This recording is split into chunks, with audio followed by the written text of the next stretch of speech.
So good evening, everyone. Welcome to Reid Hall, and thank you for joining us for this symposium dedicated to the artistic legacy of sculptor Vaux Warrick Fuller.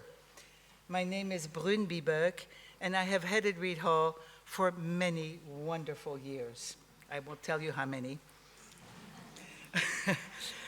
This gathering marks the first in what we hope will become an ongoing series of conversations devoted to the American artists and university women who came to this very address to cultivate their creative practices or pursue their research in the years leading up to World War I and throughout the interwar period. The history of this place and of those who passed through it has too often remained at the margins of the historical record. Yet Reid Hall has long played, wow, too much wine, I'm sorry. Okay, yet Reid Hall has long played a significant role in fostering French-American and broader international exchange well before the language of globalization entered common usage. It has served not only as a site of study and artistic production, but as a space where ideas, identities, and forms of expression circulate across borders. Reid Hall is thus more than a Parisian address between 4 Rue de Chevreuse and 5 Rue de la Grande Chaumière. To cross its threshold is to enter a layered environment, one shaped by more than 2 centuries of social, cultural, and intellectual exchange between the United States and France. Neither fully American, nor entirely French, nor simply the combination of the two, this space may best be understood as a third space, one that fosters critical inquiry into areas overlooked within either context. Here, histories overlap, disciplines intersect, and dominant narratives are continually challenged and reimagined. Gifted to Columbia University in 1964, Reid Hall today hosts a wide range of programs. Columbia's undergraduate programs in Paris, an MA in History and Literature, an architecture program, residencies for displaced artists and journalists, and public events open to the public, like this one. It is also home to the Columbia Global Paris Center, part of a wider international network, and to the Institute for Ideas and Imagination, which has welcomed fellows from across disciplines since it opened its doors here in 2018. In addition, Reid Hall hosts several American and European study abroad programs, collectively welcoming more than 600 students each year. Through these initiatives, we engage with students, faculty, alumni, and the public while partnering with French and regional institutions to sustain rich and ongoing dialogues. This evening, we turn to Vaux Warrick Fuller, a Black American artist who arrived in Paris in 1899 and went on to forge a serious career as a sculptor on both sides of the Atlantic. Her Parisian sojourn and her subsequent work in the United States speak not only to artistic ambition, but to resilience in the face of racial and gender discrimination. It also reflects a determined commitment to shaping new forms of representation at a moment when both her identity and her chosen medium, sculpture, were subject to exclusion. Her career thus unfolded across geographies and constraints, shaped by adaptation and persistence. In Paris, she encountered a milieu that, while not free of prejudice, afforded her a degree of artistic recognition and intellectual freedom, both of which were far less accessible in the United States at her time. As a result, she refined her practice engaged with symbolist currents, and developed a distinctive sculptural language attentive to memory, spirituality, and the lived realities of Black experience.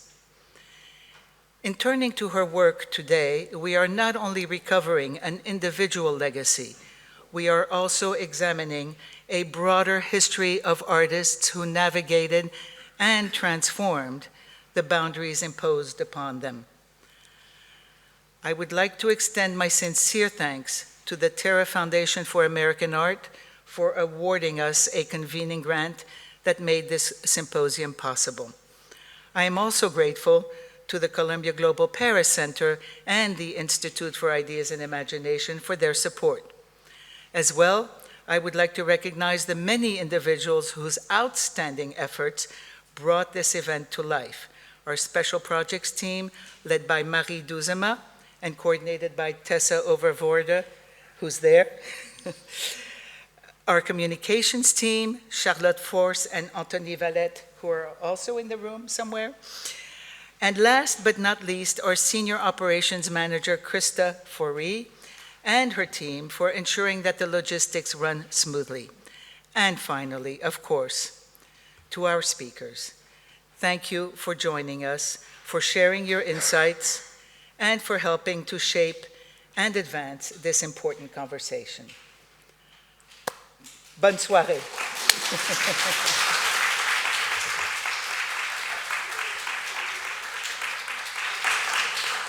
Now we're going to turn it over to a video of Renée Atter. She's going to be talking by video because unfortunately she wasn't able to join us in person, but she really, really wanted to be able to speak to everyone here. So, to Renée.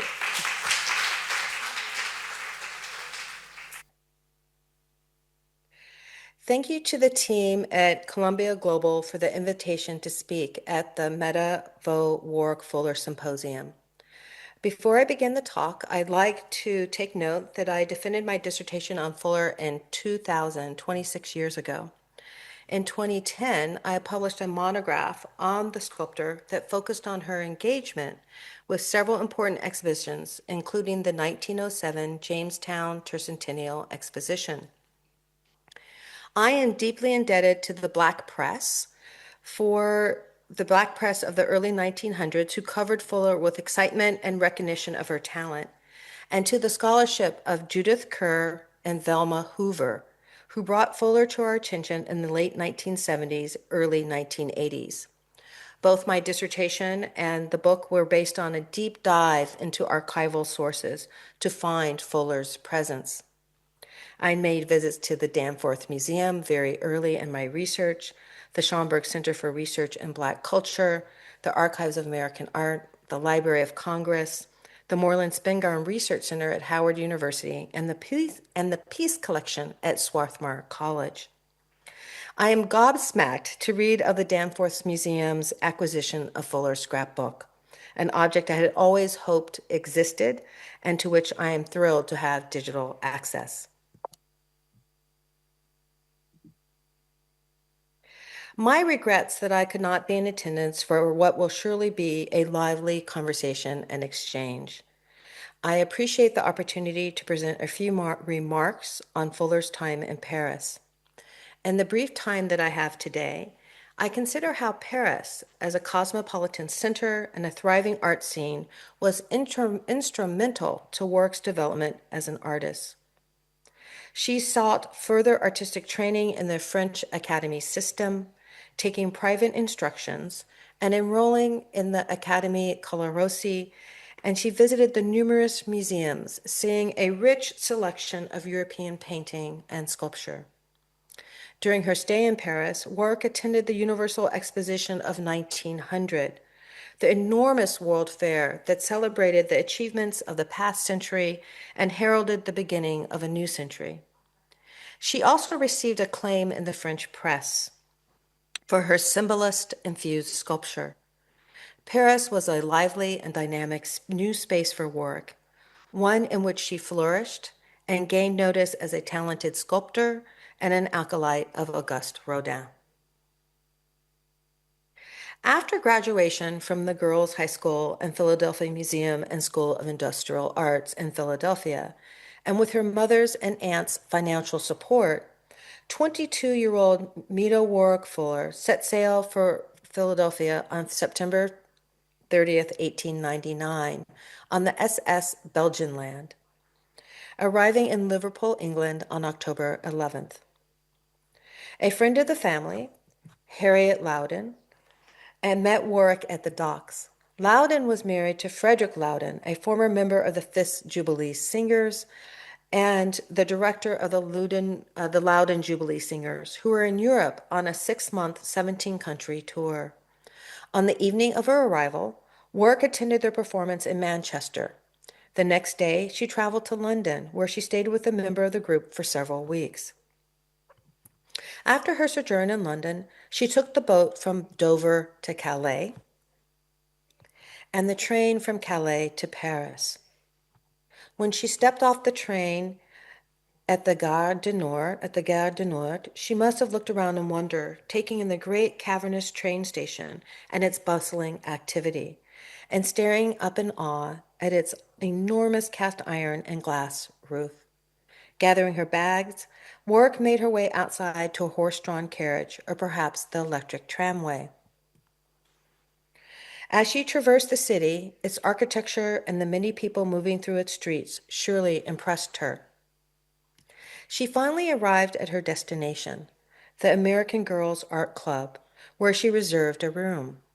Located 3 blocks from the Luxembourg Gardens, the club offered American women artists safe accommodations, proximity to the art academies, and a supportive setting.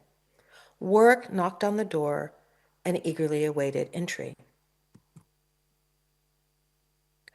Although Warrick's first day in Paris was certainly filled with awe, she also experienced humiliating American-style racism. Her uncle had arranged for Henry Ossawa Tanner to meet her at the train station, the well-known painter. Arriving earlier than planned, she decided to proceed to the American Girls Art Club. Alone for the first time in her life, Warrick looked forward to meeting American women who shared her language and aspirations. When she knocked on the door, she expected a warm welcome, followed by a rest in the garden.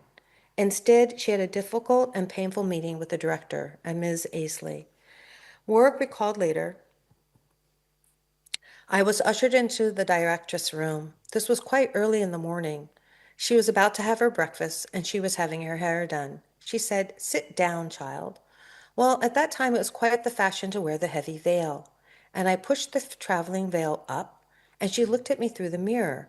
She said, 'Why didn't you tell me that you were not a white girl?' I said, 'Of course not. I was told that the American Girls Club was here for the American girl students who came to Paris to study. And I felt that I, as an American girl, was entitled to come here.'" Aisley denied her a room, worried that the Southern women boarding at the club would protest Warrick's presence. Although deeply discouraged at her reception and resistant to the discrimination, she drafted a letter of protest to the U.S. consul in Paris, but never sent it. Warrick determined to make the best of the situation. After meeting with Tanner, who finally arrived at the club in the late afternoon, she located a room in a small residential hotel in the Latin Quarter, where she stayed until June 1900. And then she moved to a studio of her own on Rue Daguerre. Although Tanner assisted her on her first day in Paris, Warrick actually had limited contact with him while she was in the city. She attributed this to Tanner having married Jessie Macaulay Olson in December of 1899, after which the couple traveled between their home in Paris, the south of France, England, and the United States. Aisley introduced Warrick to the American sculptor Auguste St. Gaudens, who advised her to, quote, "not to do any sculpture for 6 months, but to go into a drawing class. He said most of the Americans that came over needed life drawing," end quote. At his recommendation, Warrick studied with Louis-Joseph Raphael Collin, who taught at the Latin Quarter. Frustrated to find drawing the sole focus in his class and eager to get to modeling, she left his atelier after 6 weeks. At the recommendation of her friend, she took private instruction from the sculptor Jean-Antonin Carl, modeling after antique casts. Warrick reported to her family that she had her first critique with Carl that went quite well. He was très content, she wrote, to see that my work was so well done. Of course, he scolded just a little here and there, but on the whole, he was pleased.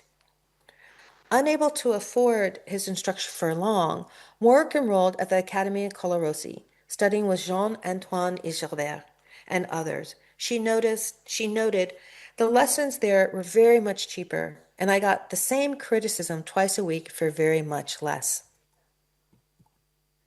Although the École des Beaux-Arts had begun to admit women in 1897, Warrick opted for study at a smaller academy. By the late 19th century, the Académie Julian and the Académie Colarossi had earned reputations for offering women instruction of comparable quality to that of the École des Beaux-Arts. At these academies, the rigorous academic training for women began with drawing from plaster casts. Students who achieved competence in drawing graduated to working from the human figure. At the Academy Colarossi, Warrick worked from a live model in classes, learning the human form through the nude body, quite different from her studies in Philadelphia. Warrick's instruction in sculpture focused on strong modeling and naturalism in form. Warrick later recounted that she attended classes in the morning and often worked alone in the afternoon at sketches in clay and wax. In April of 1900, the Universal Exposition opened with great fanfare in Paris. It was one of the most important cultural events of Warrick's time in Paris and helped to shape her understanding of three-dimensional form. Organizers of the Paris Exposition aimed to synthesize the accomplishments of the 19th century while looking ahead to the new century.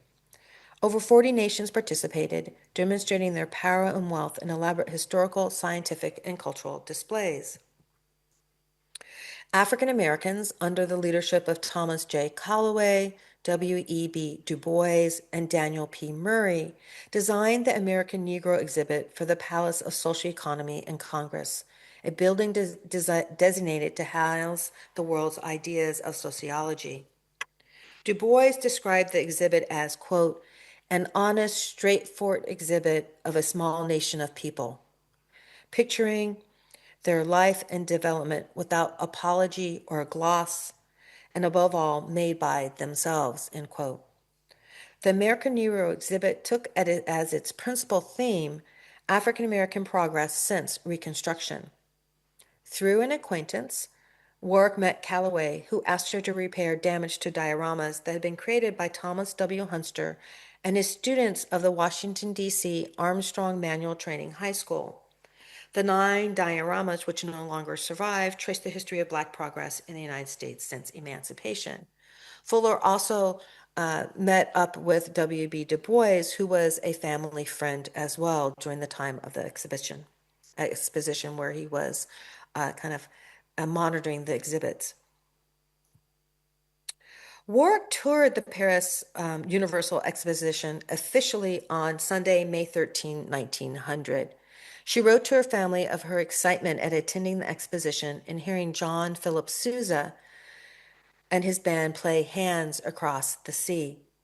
She also notes in her letter to her family that she went to the Grand Palais. At the Grand Palais, Warrick saw the Centennial Exhibition of French Art from 1800 to 1899 and the Decennial International Exhibition of Fine Arts from 1890 to 1899. She encountered an enormous amount of sculpture in the mammoth halls of the Grand Palais. Her instructor in Gilbert presented several pieces in the Centennial, and the Americans, Auguste St. Gaudens, Daniel Chester French, Frederick MacMonnies, and George Gray Bernard exhibited work in the Decennial. Auguste Rodin showed his work in a private retrospective exhibition at the Pavillon de l'Alma from early June to late November. The exhibition comprised 165 plasters, including Honoré de Balzac, the burghers of Calais, and for the first time, a plaster version of the Gates of Hell. Warwick was both stimulated by the wide range of her compatriot sculpture and inspired by the expressive forms of Rodin's work. After her close encounter with Rodin's sculpture, Warwick was determined to meet him, the best-known sculptor of his day. She was one of the many American artists who sought out Rodin beginning in the early 1880s. By the early 20th century, the press had lionized him as the most modern among living artists and a force of nature. Rodin's style marked a major shift away from Beaux-Arts sculpture tradition taught in the academy. So although she's in the academy, she's learning a really new way to express herself in clay. The Beaux-Arts style was primarily figurative and idealizing and had a strong classical element. It was also enriched by a really animated naturalism, finely articulated details, and active and complex compositions. So instead, Rodin emphasized the sensuous handling of the surface, focused on the expression of universal and private experience, and used the partial figure as a singular sculptural form. And here is an image from Rodin's atelier at the Villa des Brilliants, his studio in Moudon. So Rodin's emotive and sensual aesthetic profoundly affected Warwick. His modernist approach to content and form provided a model that allowed her to break away from the confines of academic sculpture and to express herself in new ways in three-dimensional form. Warwick turned to the themes of human suffering and inward states of mind, creating sculpture with strong emotional content rather than idealized or respectable subjects. Deeply indebted to Rodin's process of impressionist modeling, Warwick also moved to more fluid handling of her surfaces, leaving traces of her hand in her materials. And these are just two of her works from this time period. In late spring of 1902, when Warwick finally visited Rodin at the Villa des Brilliants in Moudon, she brought for critique a small statue titled Silent Sorrow, which is on the left. And it was inspired by the lines of In the Desert by the American poet Stephen Crane. In the poem, a naked creature squats on the ground and eats his heart. And Rodin, who saw this small plaster piece that she brought to him, was impressed by the anguished form, as well as a photograph of Warwick's Impenitent Thief based on Michelangelo's Dying Slave, which was at the Louvre. The French sculptor left an indelible impression on Warwick, one that would remain with her for the rest of her career, and move her to remark several years later that Rodin was, quote, the master of them all. Intent on showing her talent, Warwick participated in several major important exhibitions in Paris in 1902 and 1903, which earned her much recognition in the press. In July of 1902, the dealer connoisseur Siegfried Bing held the first solo exhibition of 22 of Warwick's sculptures at his Paris gallery, L'Art Nouveau. The New York Times reported on Warwick's show, writing, in artistic circles, much attention has been aroused by an exhibition of little plaster figures by a young American artist, Miss Warwick, at Bing's Art Nouveau galleries. The writer noted that she was an impressionist and, quote, had adopted the modeling methods of Rodin. Her very great talent, amounting to almost genius, is admitted by the very best critics here. The French critic Edouard Girard wrote the introduction to the catalog, identifying Warwick as a newcomer who had recently left behind the bustling cities of the New World and sought refuge among us to devote herself entirely to her dream and to art. Today, she has kindly invited us to witness her first attempts. Under her supple, nimble hands, the clay has taken shape, and a tumultuous life has flowed through the cold material. He hailed Impenitent Thief as audacious, imperfect, stating that it represented, quote, a brutal, unrepentant figure, suffering yet blaspheming, so close to deity in body, but so far removed in mind. Girard understood the wretched on the right as a magnificent symbol, and argued for its placement in public space on a much grander scale. Warrick modeled The Wretched after the tympanum on Rodin's The Gates of Hell, which she had seen at the Place d'Alma. She captured the same sense of human fear and frailty in her depiction of a philosopher amid 6 anguished and desperate figures. In a letter from 1949, the work ended up at the Maryhill Museum of Art, what would become the Maryhill Museum of Art in Goldendale, Washington, along the Columbia River. But she wanted to be very specific that this work offered no semblance of hope. She wrote the museum, "There is a woman who suffers from loss, her child or a loved one. She reaches out over space in a vain attempt to regain it. There is a man who hides his face in shame, the old man ready to die in poverty in his old age, the youth who realizes the task before him he can never complete. The child suffers from some hereditary malady, and the woman of some distress of the mind.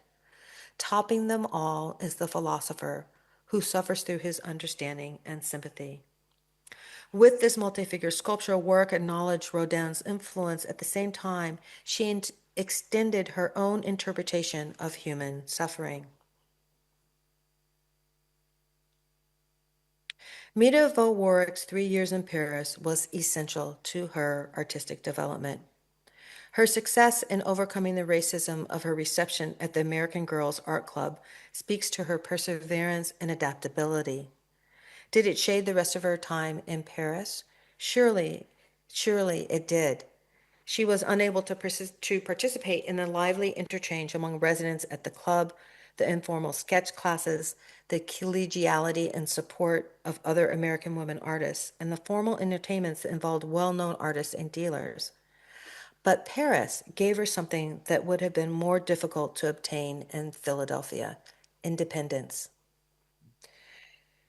She matured and grew confident in Paris, honing her skills in the academies and in her studio.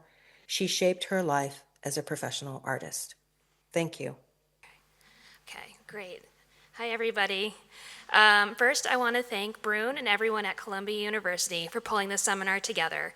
It's amazing to be here with so many people who, in one way or another, are continuing to bring Fuller's legacy to importance as an artist and a woman of color to the forefront.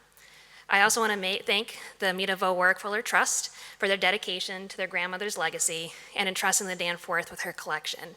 It's become one of the most important parts of the Danforth and a joy to share, not only with Framingham, where we're based, but also now the world. Okay. So my name is Rachel Pasanante. I am the Assistant Director and Collections Manager at the Danforth Art Museum at Framingham State University. I have been at the Danforth for a little over 6 years, and it turned out to be the right time for me to join the Danforth, where I've been able to learn about Mida Fuller, her works, and understand her collection, which you'll hear more about in detail from my colleague, Dr. Jessica Rossio. The Danforth itself moved into a new building in 2018 and dedicated an entire gallery to nearly 400 sculptures, study pieces, and process pieces by Mida Fuller. And almost all of her 3D works, as well as a selection of her 2D works, are on permanent view for our visitors to see.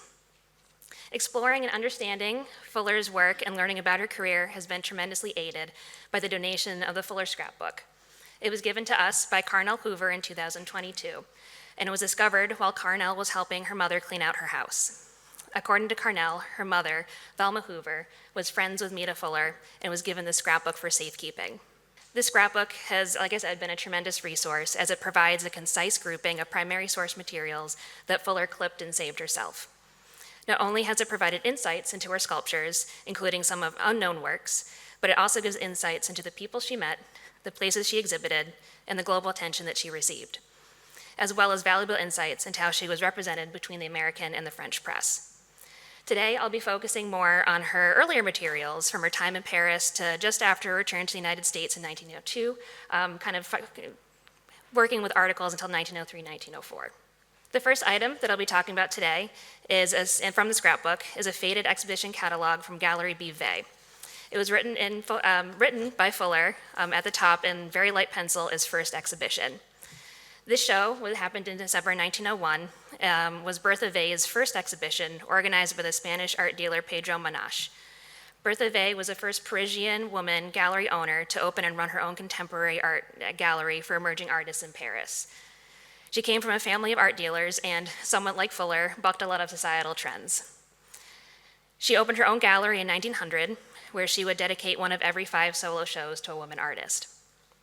Vey's gallery lasted until about 1940, when with World War II, growing anti-Semitism, and her family being themselves Jewish, she was forced to shut down her gallery, and unfortunately she never financially recovered. At this exhibition, Fuller was one of several artists who participated. She had 4 works on view: The Wretched, John the Baptist, The Wrestlers, and Fawns, as well as a variety of sketches. In the introduction to the exhibition, Fuller was noted as, quote, "You will admire the charming works of Miss Warrick, her understanding of the groups, and her significant force to express life."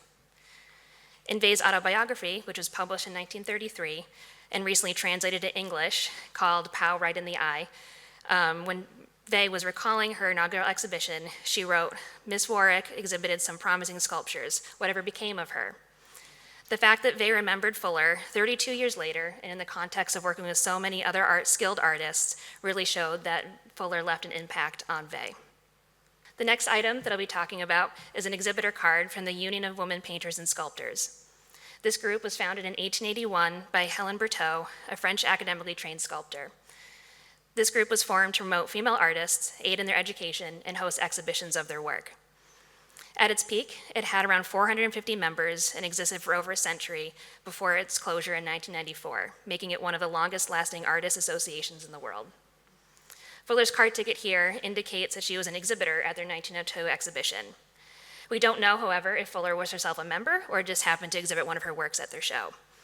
And we also don't know how Fuller was introduced to this group or how she was selected to be a part of their exhibition. Unfortunately, so far, very little information has been made available on this group, and to date, no catalogs or records of works shown from any of their exhibitions have been made public, so it's unyet known what sculptures Fuller may have shown.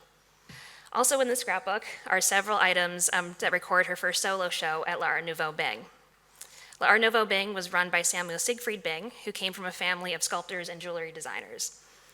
Today, he is credited as one of the major art dealers who exposed the West to the Asian arts and culture. He opened his own gallery in December 1895 to focus on modern art and interior design. His displays at the Exposition Universelle in 1900 increased his fame and would lead to the coining of the art term Art Nouveau. His gallery lasted until 1904, followed shortly by his passing in 1905. The first 2 items depicted here from the scrapbook, one is the invitation card in the bottom center that Bing created for her first solo show, as well as the picture on the left center, which is a 13 by 18-inch poster that is an example of ones that likely would have been hung around buildings and walls in Paris to announce her exhibition to the general public. The third item in the catalog is a catalog from her exhibition. It's located near the back of the scrapbook and lists 22 works that she had on view, as well as an introduction, as Renee just mentioned, by the art critic Edouard Guérard. He calls Fuller's works, quote, "evident of the rarest talent and of an extraordinary sensitiveness to form, movement, and form." He also notes that there is very great promise in these sculptures because they give evidence of the possessor of the most precious gifts for a young artist, the sense of form and originality of vision and an untroubled courage and power of expression.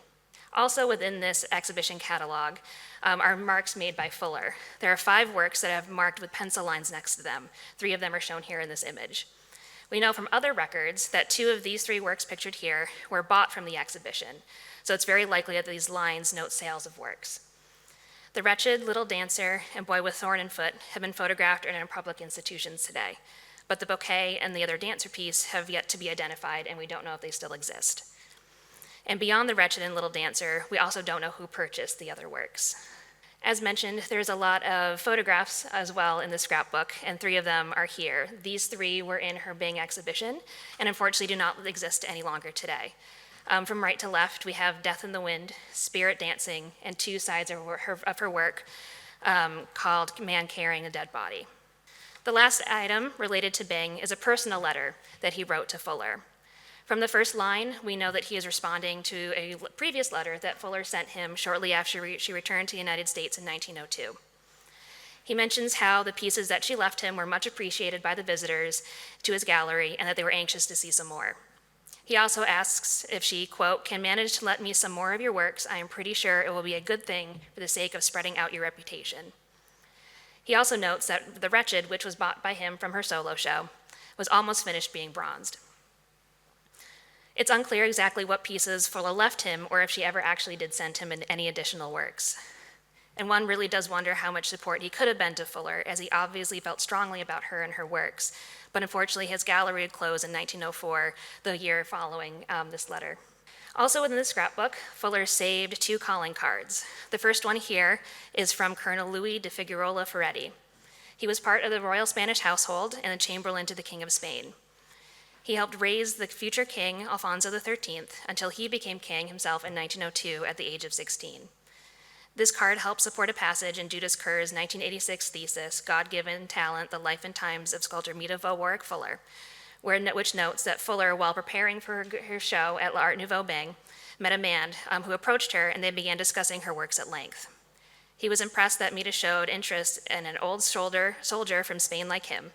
He left stating that if she ever needed any influence from his country, she, quote, only had to call upon him. The second calling card is from Auguste Rodin. And what's so special about this is a handwritten note in French, which is translated roughly to best wishes for the new year. We know that Fuller was impressed by his sculptures at the Exposition Universelle in 1900 and managed, through friends, to get a chance to meet him in his studio in Moudon in the summer of 1901. After seeing her sculpture, A Man Eating Out His Heart, or Silent Sorrow, he is amazed by her talent but unable to take any further apprentices. The work, which is pictured here, comes from the scrapbook in a magazine article titled Mita Vaux Warrick, Sculptor of Horrors. We also see an example of Fuller's edits in the quote underneath the image. Rodin said, upon holding his work, "My child, you are a sculptor. You have the sense of form," and Fuller added, "in your fingers." Rodin did, however, from Kerr's thesis and several other newspaper and journal articles from the scrapbook, state that he could come to Fuller's studio in Paris to give critiques of her works. We don't know, however, how many times she may have called upon him to do so, but it's really lovely to have a bit of their relationship captured here in this calling card. One thing that we do know, reported in Kerr's thesis, is that Rodin told Fuller, was able to get Fuller's work, her monumental sculpture, Impotent Thief, in the 1903 Salon exhibition. From the scrapbook, we get 2 great photographs of this work.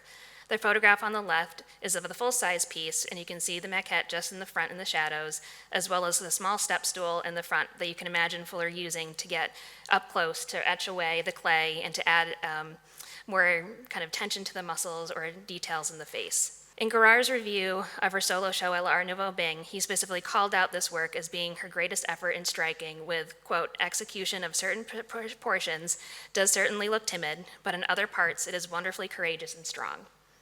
And according to Sylvia Dannett's 1966 article, Profile in Negro Womanhood, Fuller recounts bringing this photograph during her visit when she went to see Rodin.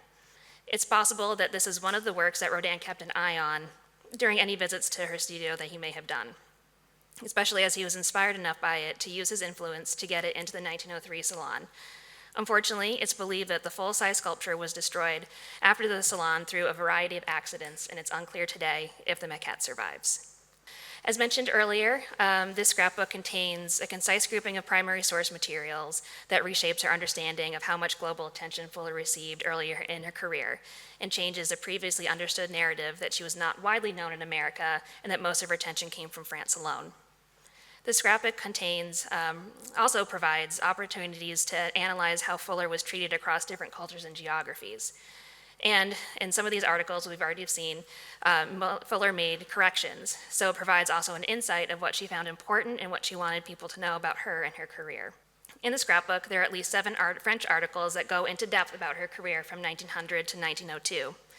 Out of these 7, her race is only mentioned once, her being American 5 times, and her youth 7. Overt feminine words, such as sculptress, womanly, delicate, and charming, occur 6 times, 3 of these in one article alone, while the use of very respectful or admirable terms, such as originality, greatly admired, powerful, skillful execution, and one quote on Fuller that her works have many beautiful and rare qualities, occur 18 times, a very high number in comparison. The American publications are of greater number, spanning the period from 1899 to 1932. Specifically, from 1900 to around 1903, there's a striking difference in the early American articles regarding the use of overt racial and gendered language, the tones they used, and the topics they covered. Unfortunately, a more common practice among American journalists at the time. Out of 19 articles, they called out her race or ancestry in wide-ranging and contradictory terms 20 times, the use of gendered or overt feminine words to describe her works, or what they actually should be in their terms, 19 times, her youth 13, and disparaging words such as vulgar, painful, below average talent, a defect in her works, and one area being, quote, alone and full of despair from her time in Paris, on a total of 19 times. Two examples here. One comes to the North American Sunday Press from an unknown date, which called Fuller's works as, quote, a line of charm and delicacy that missed the touch and power which characterizes the work of men, and, quote, one hesitates to use the term sculptress when defining Fuller. The American Press, January 1905, I know a little after what I was looking at, but it's a great quote. Well, great, but sad. One might say that Fuller is simply giving expression to an unspoiled personality not far removed from the primitive as found on the Dark Continent. Such loaded comments that called into question her gender and professionalism and reminded the reader of what she should be sculpting, targeting her form and approaches of artistic expression. Even though Fuller faced many challenges in the American press, she certainly was not the only female artist to do so. An example from the scrapbook is highlighted here, from an unknown publication only titled So Call American Artists. And here, whoever the journalist was, at best he called a few of their works pleasing, especially ones that kind of depicted families, children, or calm landscapes. He called the women who exhibited here that they do not retain much of their native vitality and freshness, and that they were fools for remaining in Europe and painting French subjects. Ironic, especially since these women had to go to France to get equal access that they did not receive in America. Also mentioned earlier is that there are a number of edits that Fuller made to American publications. The best examples come from one of these articles from an undated Philadelphia Sunday newspaper. Most of the article does examine her artwork and her time in Paris, but at the very end of the article, there are vivid slash marks in pencil when it starts talking about her family, her lineage of having English and, quote, a strain of Indian blood of which she is proud, and a heritage of an African princess. Another example comes from the Colored American magazine, dated to March 1903. Here, at the end of the article, there are many edits, including one to her studio address, changing an artist friend to artist friends, to show that she had many more supporters in France, not just one, and then an edit of a description of one of her works, which was inspired by the poem Godiva by Tennyson. Overall, the press between these two countries treated Fuller quite differently. The French publications focus on her artwork, her developing yet strong skills, her uniqueness and inventiveness on subject matter, and the strength of her ability to portray emotions, stories, and feelings. They highlighted her being American and her youth over her race and gender, and they appreciated her work for what it was and the talents that she had. Most American publications, however, could not conceive of a woman producing works like Fuller was, which led to a strange dichotomy in their articles. They called her work lacking in strong masculine touch, yet while stating that she could no longer can be considered feminine because of the work she was producing. Rather than recognizing her style and subject matter as a deliberate choice and artistic expression, they used her race and gender as an explanation for her, quote, weird choices. Also of note is that the corrections that she made, seen in the previous slide, Fuller made correction to several American publications, yet there are no edits appear in any French articles. The French focus more diligently on her works, her exhibitions, and her artistic abilities, while the American articles as a whole, there are some exceptions, more personalized her life. They sensationalized her life and misinterpreted or mischaracterized her family, her heritage, and her race. This gives a hint into the possible frustrations at the ignorance and inaccurate judgments made on her and her family, especially her family, as those are the ones who supported her and encouraged her to follow her passions. There are three main overarching reasons for this different treatment of Fuller's artistic style and between her race and gender in France and the United States. To kind of keep, this could be a whole nother presentation, but to keep it close, or to kind of keep it short, the first is that the accepted aesthetics between each country was different at the time. Popular art styles in France was Art Nouveau and Symbolism, which had a smaller audience in America, which favored at that time Impressionism and the arts and craft movement. This meant that the French press were able to accept and appreciate what Fuller was creating and expressing through our art with no need to find an explanation for it. The American articles attempted to explain Fuller's style and inspiration as somehow related to her African ancestry, and in doing so, fell back on racial and gendered stereotypes. The second is that France was more accepting of women artists. Women in France did have access to private tutors starting in the 18th and 19th centuries, and through much of the 19th century had fought for inclusion in academic settings like the women had in other countries like Italy, England, and Denmark. In America, women who chose to follow an artistic path were severely limited to the training that they received, especially to nude models. Sculpting was even more restrictive, as it was seen as too physical and masculine for many women to pursue. So this resulted by the late 1800s and early 1900s, where Paris and Rome had become havens for American women artists who wanted to study art like Fuller. The last one is that America's long and troubled history with slavery. Both America and France did enslave Africans. Many enslaved Africans by the French were kept either in French colonies with a very small population brought to mainland France, in a way reduced, limited, and intense public racism, though it was still there. This is opposite of America, where a large population of enslaved people, especially in the South, lived to and often outnumbered the white population. And vocal and violent racism was ever current, but definitely on the rise in America after the 1863 signing of the Emancipation Proclamation that freed enslaved Africans. This also coincides with the rise in the use of genealogy and biology to advance white supremacy and help explains the high usage of these comparisons in American articles about Fuller and her lineage. In summary, this scrapbook has been an incredible insight into Fuller's career, especially her time in Paris, and how differently she was treated between these two countries. The photographs, too, provide a visual record of her works, many of which have been lost or destroyed today. But most importantly, it shows the agency that Fuller took in creating her own record of her career through what she saved, how she saved it, and the edits that she made. There's still so much research to do into Fuller and her artworks and her career, but it's exciting to think how this resource can be used in the future, or what someone else may one day find in their home that connects to Fuller.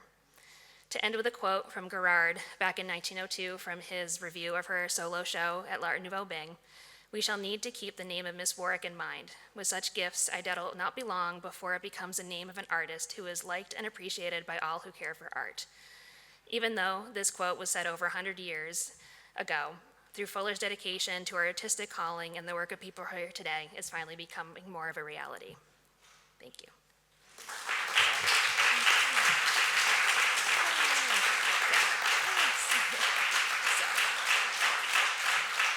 Thank you for your presentation. I do have a question. I think that matters because we're in Paris, France, and I think that we have to perhaps dispel some misunderstanding from, each shore of the Atlantic. I have to disagree with your analysis of French and U.S. relationship to slavery, and I think that. While I do understand the specific status of African Americans in, let's say, late 19th century, early 20th century France and Europe, they were not the only black population present on French hexagonal soil. So what can you make of these, distinctions made between various black populations to be found on European and French soil? That is to say, I think Warrick was understood as African American, but France at the time was still in possession of a colonial empire, right? So how were these other black people received and understood within hexagonal France? That's a question and a comment. Yeah. Right? Yeah, and I definitely understand that. And it's, like I said, there's so much more that we can delve into this, and I had such little time to talk about it. There's definitely more that we can do to expand on that and to get more of a deeper understanding of how Fuller was treated. I wish we had a diary of Fuller to can kind of help us kind of determine how she was treated here. Because I know we did a tour yesterday that went into they use the term whitewashing was used during our tour about how there are people who are aren't as open to talking about race in France and how it's kind of viewed as kind of not having a view of skin color or racism, which I think there's a lot more to dive into. I wish I had a better answer for you. No, and I no, know, no, yeah, that's fine. Yeah. Let's just keep that in mind, but thank you. yeah, yeah, definitely. Yeah. I just want to let everyone know that the Schomburg Center for Research in Black Culture has Meta Warwick Fuller's diaries. Yeah. So you can access them in our I know, yeah, I need to get out to manuscripts see, archives and yeah, Red Books yeah, I need division. to, yeah. I did look at them, but I didn't really go too much into them because I didn't have the time. Yeah. But it wasn't really my topic, but we do have them in. Everything at the Schomburg Center is accessible as long as you have a New York Public Library card. Are they digital, though? I haven't seen them digitized No, yet. Okay, so I no. need to get down there in person. Yeah, I haven't made a trip down there, unfortunately, yet, yeah. So I might shine some more light into her experience in France. Hi, thank you for the great talk and the great stewardship you are doing of that work. I can't wait to get there and see that. It looks so amazing. I don't know if it's a question more than a comment when you're comparing the French press and the American press. But what you didn't compare, which Dr. Ader started with, she thanks the African American press. So that is a whole other search, There is, yes. because what's said in the, general press, shall we say, is not, I'm sure, and I haven't done an analysis, but I'm going through what Dr. Ader says at the beginning here. It's totally different, and also this is kind of the heyday, if you will, or among the heydays of the black press. You think of the black press from the 19th century on, really being a force for, telling people about what's going on in different parts of the country in the United States, but also a force for telling people about possibilities of migration. So that's another thing I would encourage you to include, because I think you will get a totally, or somewhat, shall we say, of a different idea of what is going on. And a lot of that is digital. Yeah. So, No, that'd be great. Yeah, yeah. I know, because this was mostly focusing on the scrapbook, so kind of showcasing what was there. And unfortunately, other than the two articles, one was written much later than the time period I was focusing on for this talk.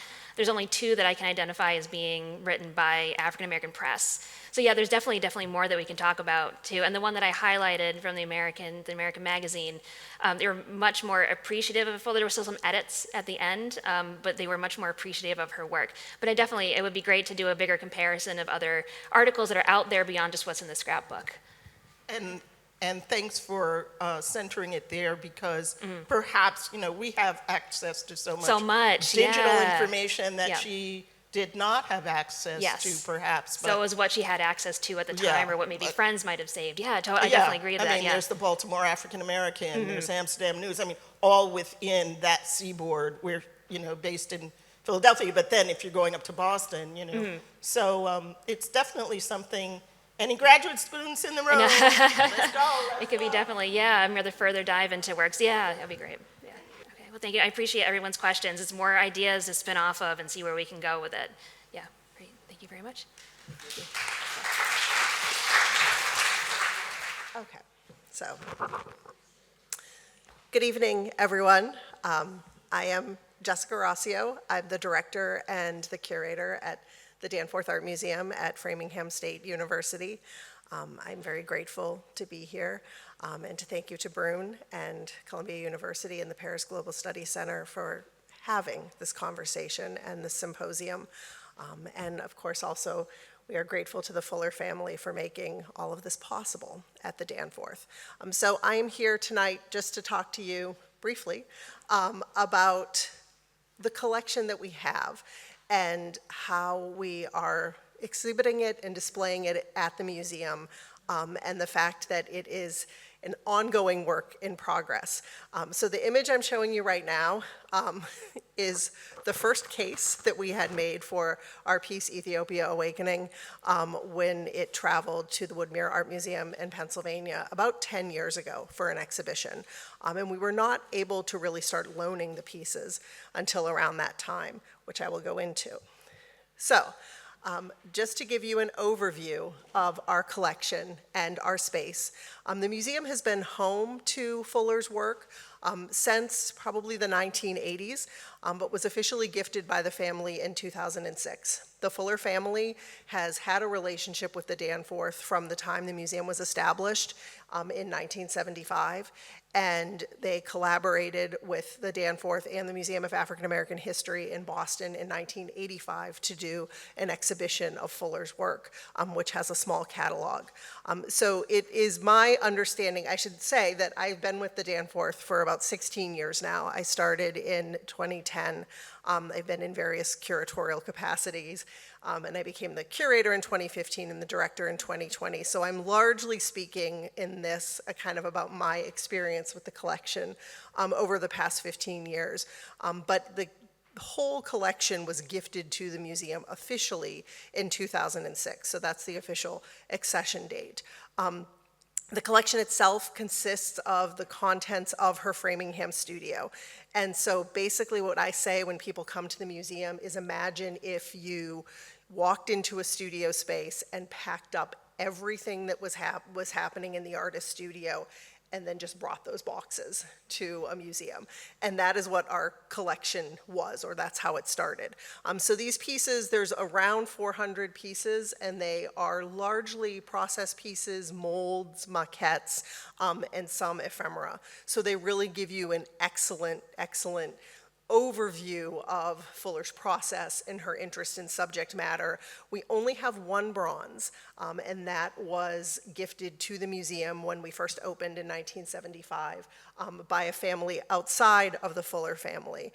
So I also say, I don't know how Fuller would necessarily feel about the fact that all of these things are on view, but they really do give you an excellent sense of her as an artist. And this is a view of the gallery. So just to give you a very brief history of the Danforth and why we have the collection.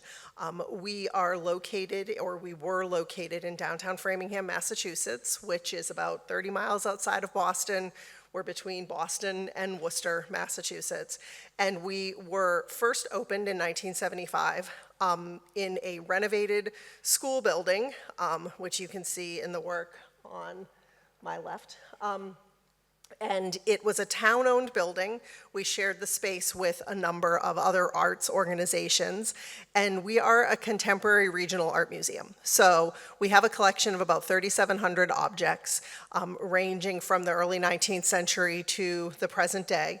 We focus on New England with our collection, but we do have works from outside of New England. And all of our temporary exhibitions, we do about 7 a year, are of contemporary regional artists in New England. So I often say that Fuller is the aspect of the Danforth that gets us outside of New England, because here I am with you today, not in New England. So it's wonderful to be here. And so we basically, in this space, we opened in 1975, and we were in this space until 2016, when the boiler failed on the building and we were evicted. And so we had about 5 months to pack up the entire collection and everything that was happening and shut down all of the exhibitions and lose most of the staff and find a new home. And this was another talk, which I am not going to give tonight, but it took us about 3 years. We merged with Framingham State University, who we had had a partnership with from the beginning, but had never been a part of before. And they had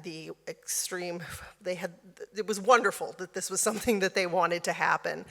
So we became part of Framingham State University, and we moved into the renovated building on the right, which is just off campus. And the first floor, which is below ground, is part of FSU's art department. The second floor, which you can see looks like the first floor, is the art museum, and our community art school is on the third floor. And so we reopened in that building. We were closed for 3 years. We were down to 3 staff left in the museum and 1 in the art school. We reopened in April 2019, and we were open for about 8 months before COVID came. So the fact that we are a small museum that has closed, opened, closed, and opened. I am very happy to be here in front of you today.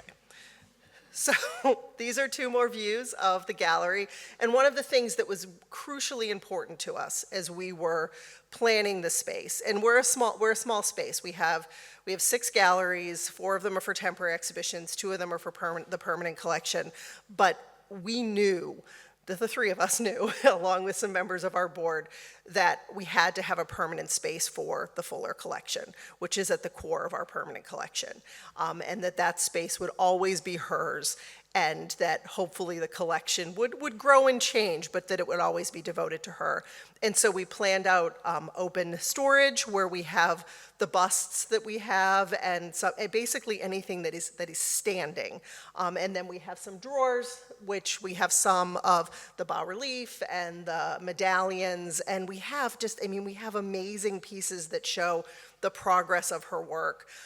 We also have a couple of pieces in a case at the front, and then we also have, which I'm super excited about, a recreation of her first studio in Framingham.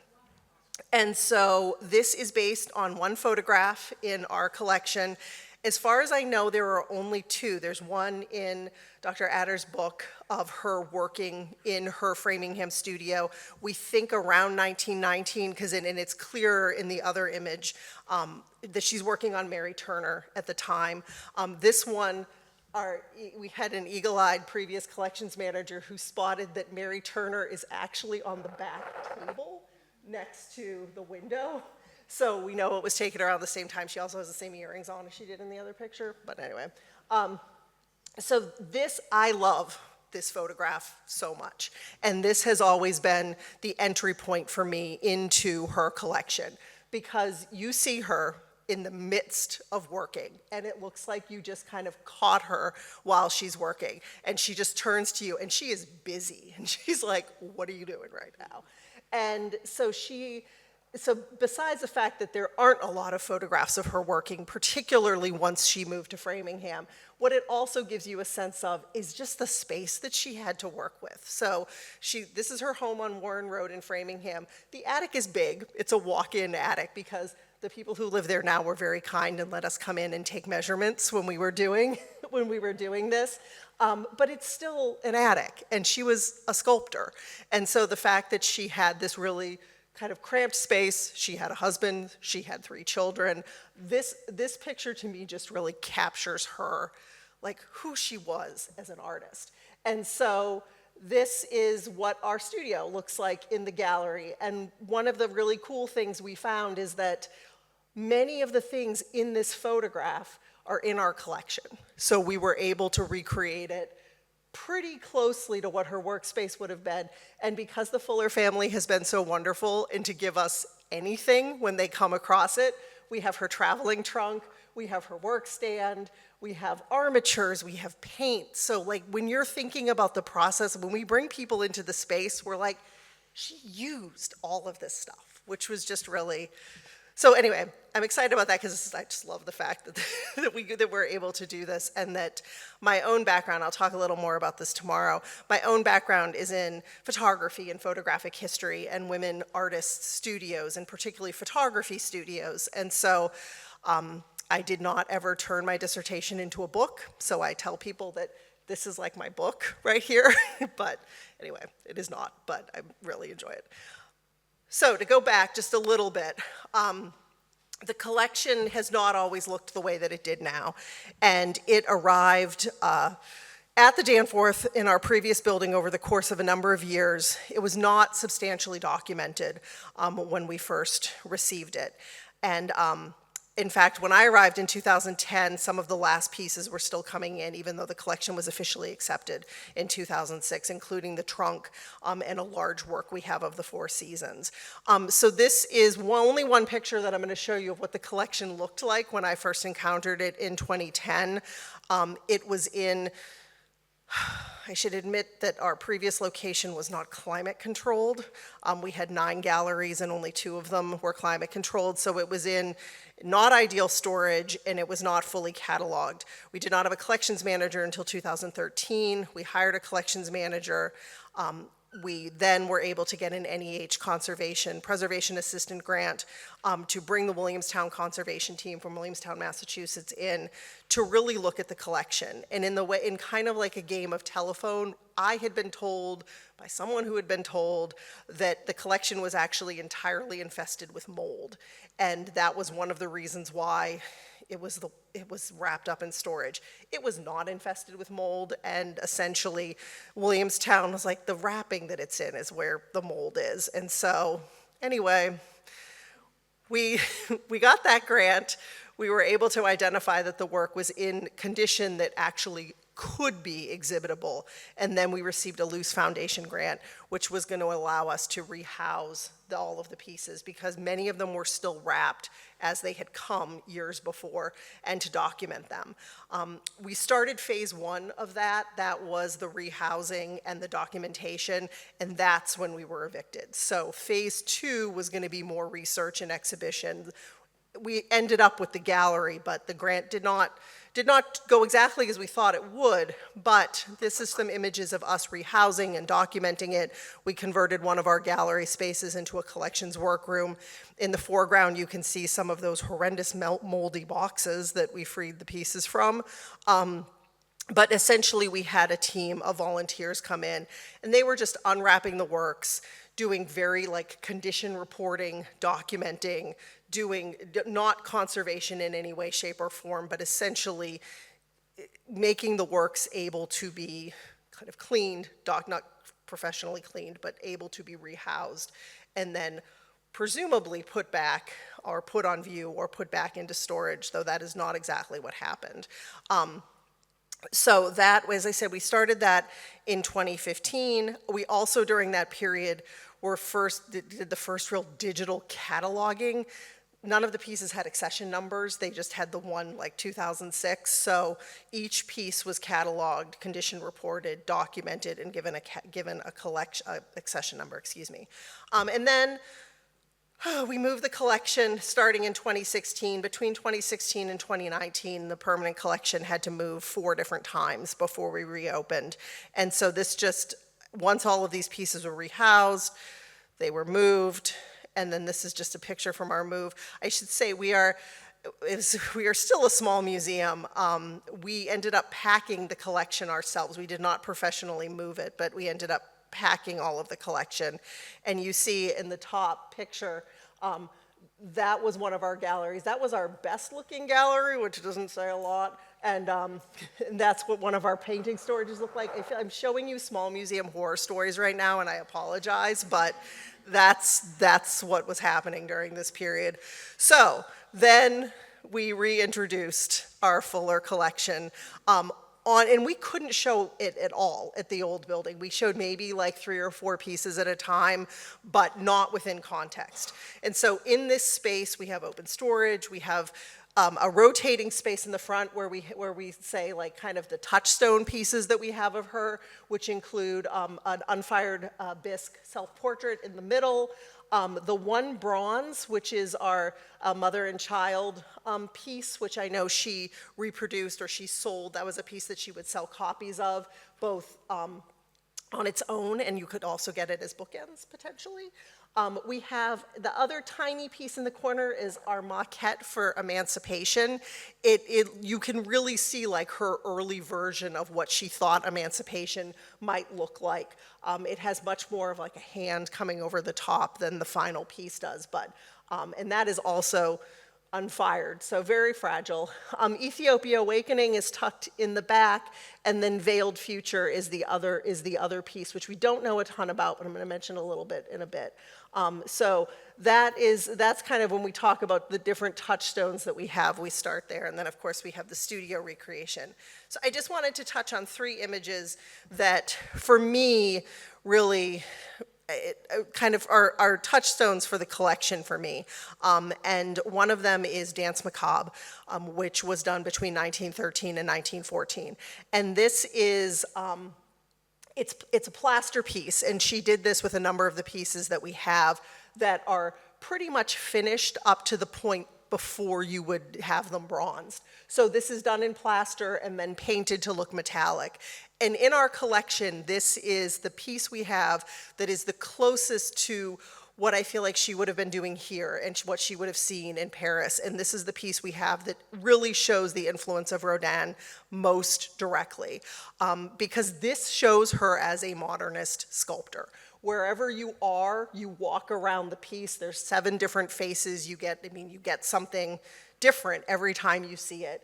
And you get the movement, and you get the expression, and you get the her interest in symbolism and folk tales and Gothic forms. And for me, this is modernist Fuller in this piece, and this is the piece that we have in our collection that I feel like most reflects what she was seeing here. And then also Veiled Future is close, I think, in terms of the fact that she was also looking to the work of Augustus St. Gaudens, and the fact that she's able to take this figure, and you see a face, you see a hand, you see feet, you see her holding the orb, but otherwise the figure is entirely shown in drapery. So in the same vein as, say, the Adams Memorial by St. Gaudens. So this too is very Art Nouveau, very, very modernist. I don't know as much about this as I would like to.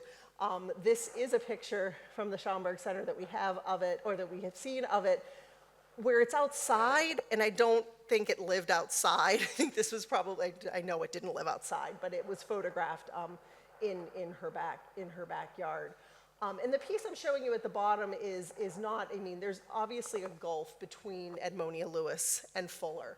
But this is a piece by Edmonia Lewis that's currently on view at her exhibition at the Peabody Essex Museum in Salem, Massachusetts. And it also shows this veiled figure and kind of this mastery of drapery, and the way the drapery just kind of, you see the drapery before you see the figure, but it creates the figure.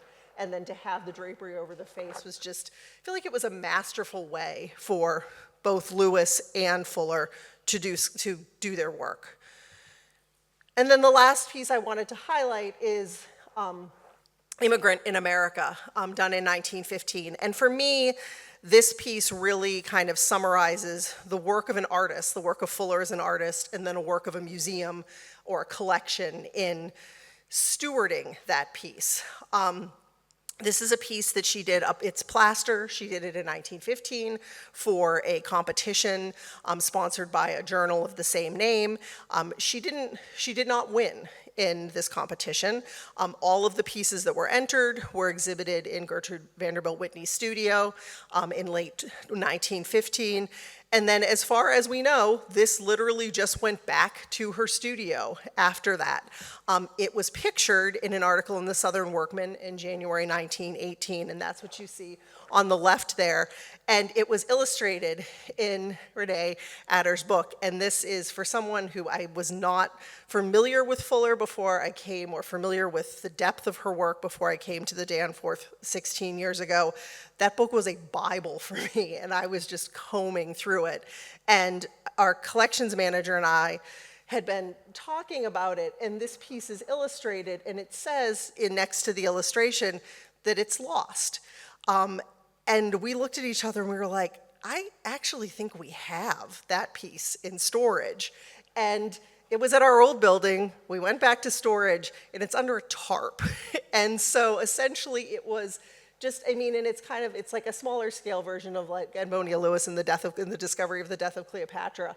But it was something that she had in her studio, and it had just been in her studio. And it is, as you can see, it's incredibly fragile. We moved it in there. It has not moved since we put it there.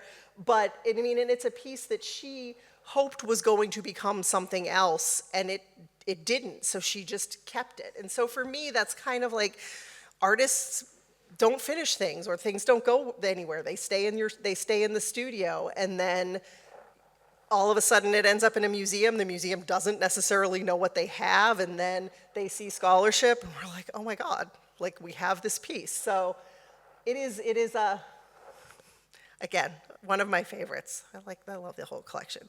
You just have 2 more slides, and I just wanted to talk to you just briefly about some of the things that we're doing with the gallery, and particularly in relation to Framingham State University. Framingham State has an absolutely wonderful fashion design and retailing program, and every year they do a senior portfolio review. They give 4 awards to artists or to seniors who are tasked with creating a work inspired by the permanent collection. And we put these on view next to the work. They're inspired by the 4 winners every May. We just chose the winners last week. And we call it Fashion in Bloom, because so many museums do art in bloom in the winter and the spring with floral arrangements reflecting their permanent collection.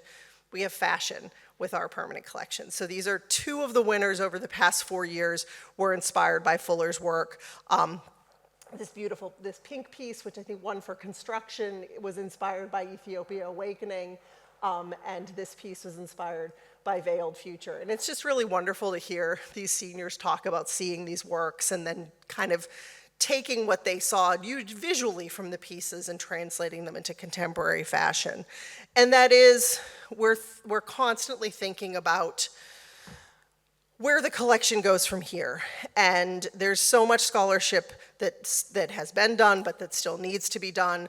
We have been loaning, there's probably about a dozen works from the collection that are safe to loan, and we have been privileged to be able to loan them over the past decade. I sense that I probably am here today because we were able to loan Ethiopia Awakening to the Venice Biennale and to the Met. And so while I hate to admit that those places have larger audiences than the Danforth, they do. And so the fact that Fuller is out, that we are able to the fact that they are able to travel and we're getting those works out there, people are being introduced to Fuller. This has been about a decade. Our last loan, we have 4 pieces right now, as I said, on loan to the Peabody Essex and then the Georgia Museum of Art for the Edmonia Lewis show. Once those come back, we're going to pause for a little bit just because we like to have the collection, and we're doing a lot of programming around the collection. We're also starting to show more of the ephemera that we have.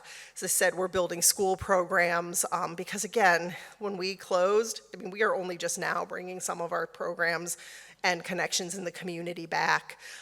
There's continued research, as you have heard and as you will hear. We're also hoping to start within the next year a call and response program, or the gallery is small, but there is space for collaborating with an artist, a contemporary artist, and their response to the permanent collection. Part of this was inspired by an artist that we met last year in our annual juried exhibition, Andre Green, who is a Jamaican artist living in Boston, and completely separate from everything. We had met him through other pieces. He had this piece that he did in 2024 called Ode to Mita, where he was looking at her and he saw her in relation to his own diasporic experiences. So he brought this entirely new vision to Mita that we had not seen. And so we're like, we need to bring contemporary work into the space. So there's a lot going on. Thank you for your time. Thank you for listening. I think you took that picture of us. Go ahead. So. Good evening, everyone. Let's begin this conversation that will open, tonight's event is opening the 2-day symposium, and we are here with 2, let's say, representatives of major cultural institutions, museums, right? So the Danforth Art Museum and the Schomburg Center for Research in Black Culture as part of the New York Public Library. So we're here with Crystal Moten here, and we can clap.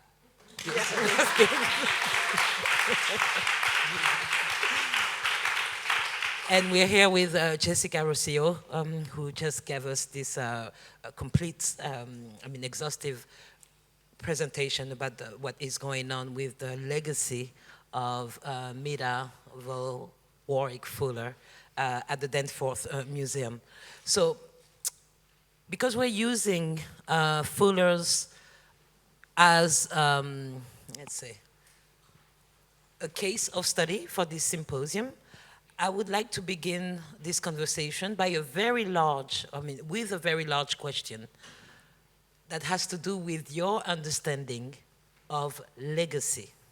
Before we move on to this individual artist, and before we reflect and ponder over Fuller's legacy, what is legacy to you as, practitioners of, mastering, organizing, retrieving legacy in your respective institutions, right? So can we begin with that? Your take on legacy. Absolutely. I'd love to start first, and I'd love to clarify that the Schomburg Center for Research in Black Culture, we're actually not a museum. True. We are a library Yes, and an it's true. archive. Yes. And that is a very important distinction when we think about especially the question of legacy. The Schomburg Center for Research in Black Culture is celebrating 100 years. But why are we... Yes, we let's should admit clap it for in that. there. But why do you pass for a museum? Because it's like, I'm absolutely sure that it's part of the New York Library and it's a research center. But why do you pass for a museum? We pass for a museum because we do display our material in the building, but that is not our primary function, right? And so I want to think about legacy, because when I think about legacy as a historian, I think about Arturo Schomburg and our responsibility to his legacy. And I think specifically about what a person leaves on the historical record, or what a person contributes to the historical record that may be known or unknown, that then people in what they would consider their future then can use to understand the past and the present and direct their future. And so to me, legacy is your conscious, or persons and institutions conscious decision to contribute to the record of their existence. And for Arturo Schomburg, that was really important, because he was told when he was young that Black people, in essence, had no legacy, no history worth knowing.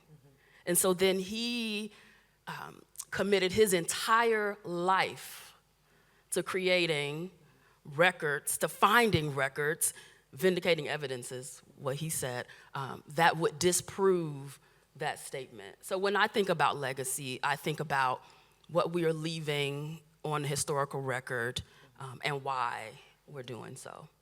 With an intention. Intention. Yes. Yeah. Thank you, Crystal. Jessica? So I don't know that I have much to add to that, but I think particularly when we think about legacy in relation to a museum collection, we were entrusted with the collection, and to properly steward it and to house it, and it is our role to take those objects and to then continue the legacy with them, and to not only do our own work on those pieces and create our own context for sharing Fuller or just extending the legacy, but also having accessibility to the collection, and understanding that we are entrusted with this, but it is not ours. I mean, we are the next chapter in where it's going. So, thank you, Jessica. And now, in terms of institutions, so not a museum, but a library regarding the Schomburg that puts sometimes its collections on display. We could talk about even the design and the interior decoration of the Schomburg, like the soil. Do you say the soil? The map. The cosmogram. Yes. Yeah. By Houston Conwell. Yes. Right. You also have poems by Langston Hughes and Rivers. all this. So it does, trouble the, let's say, firm library museum frontier or border, right? But what do you make, like, now that we have spoken about legacy, as institutions, whatever the form, as institutions, how do you organize the legacy? Jessica, I know you've touched upon it during your presentation, but I think that we can expand. And if we go back to Fuller's legacy, how do you organize this Afro-diasporic trajectory, right? If we're talking about an African-American artist that crossed the Atlantic, that had an interest in, that had perhaps the Africa interest, right? One of the famous sculptures is Ethiopia Awakening, right? So all these trajectories, how can it be contained, or what is at stake in an attempt by an institution to cover and to grasp such a wide, trajectory again? Or should I rephrase my question? I'll say it can't be contained. Yeah.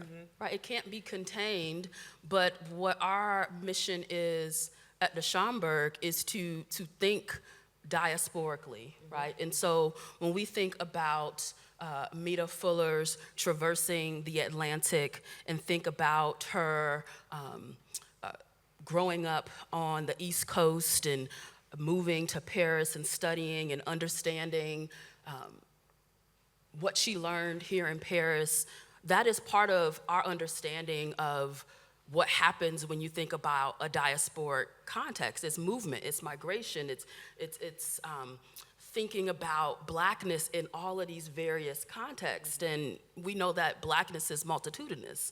And so, but what we also know about the Schomburg's collection is that that was the original vision of Arturo Schomburg, that it would be diasporic, that you could go across the globe and find traces of Black culture, Black excellence everywhere. And so for us, when you think about, well, how do you organize that? Well, it first begins with the understanding that Blackness is everywhere, right? And I'm not trying to say that it means the same thing everywhere, every time, right?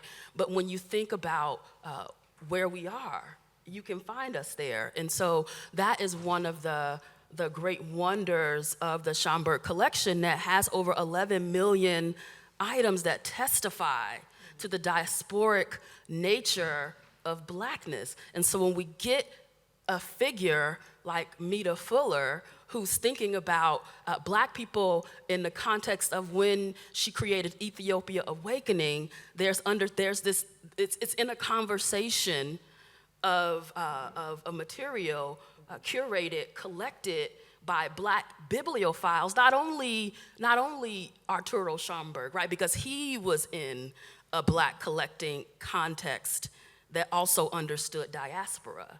And so that is where Fuller is sitting in our context. And I'll speak to one more point about your idea about the porosity of understanding the Schomburg as both an exhibit space and a library and archive.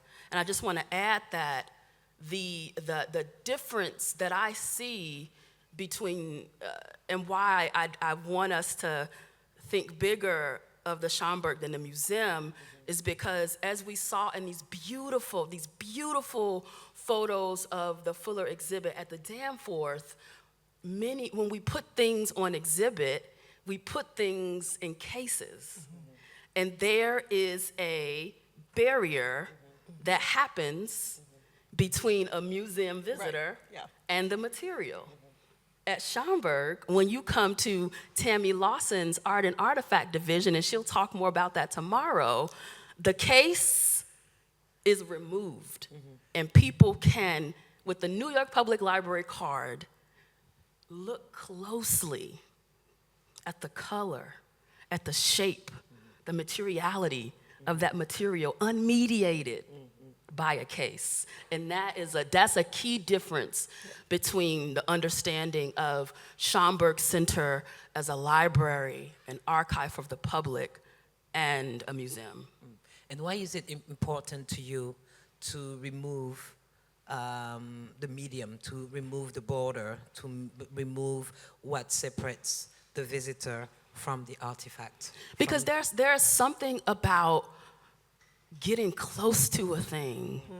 There's something about looking and putting like your nose right up to it. There's also something about understanding that I can encounter this material and know that an actual human created it. That when it's in a case, it just feels sterile sometimes and isolated. And as if there's this huge gulf in between the creator and those who are trying to understand what was created.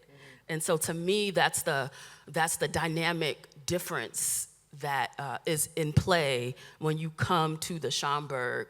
And the cases are, we do have cases. I'm not going to say we don't have cases, but you can go into the divisions and engage. And you can't borrow books at the Schomburg. Well, but no, you can't take the books out of the Schomburg. But the wonderful thing about the books is that we're a part of the New York Public Library, and there is probably going to be a circulating copy that you can then check out. Okay. Yeah, Okay. you can mine an archive at a library and an archives in a way that, like, you talk about it being porous, and it is in a way that a museum is not. Right. And I think that it kind of conversely, when I think about our space, we're very rooted in place in terms of Fuller in Framingham, and her collection is here, and but yeah, it's an entirely different experience that a museum is offering, and that we want her to be really to express how she is a part of Framingham, and that's where we start in talking about her. Whereas at the Schomburg, you have this like porous flow of information back and forth. But if I may, what I love about what you're doing at Danforth is that the entire collection is on display. And that is unusual for a museum. Yes. So we are kind of unusual at times. So, but yeah, I mean, as much as we can, we have on display. That's wonderful. So yeah. So what led you to decide to put the entire collection on display, the entire collection? I think it was because we had not had the opportunity to show it before, and it wasn't fully documented before, and we are not a large museum, so it didn't make sense to kind of parse out the collection and to show a little bit here and a little bit there, and because we really want to represent Fuller as fully as we can, that was why we wanted to show as much as we could. There is a fair amount in storage of more of the medallions and the relief, but I think if you want to get a sense of an artist, I'm a maximalist, so I want to be able to show you as much as we can. So. And perhaps to push you a little more and to allow you to be even more of a maximalist, what does it mean for you in the case of Fuller to represent her and her work as fully as possible?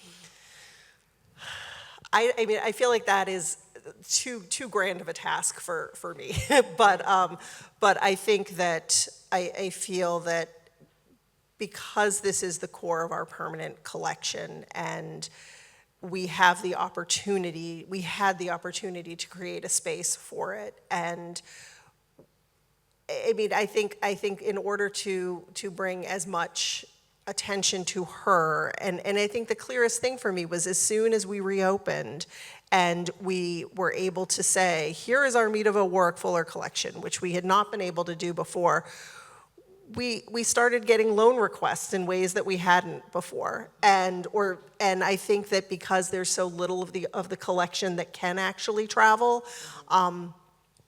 just that let us know almost instantly that having the collection as fully on view as we could was a way of getting her back. I mean, she obviously never went away, but having this resource become available. So.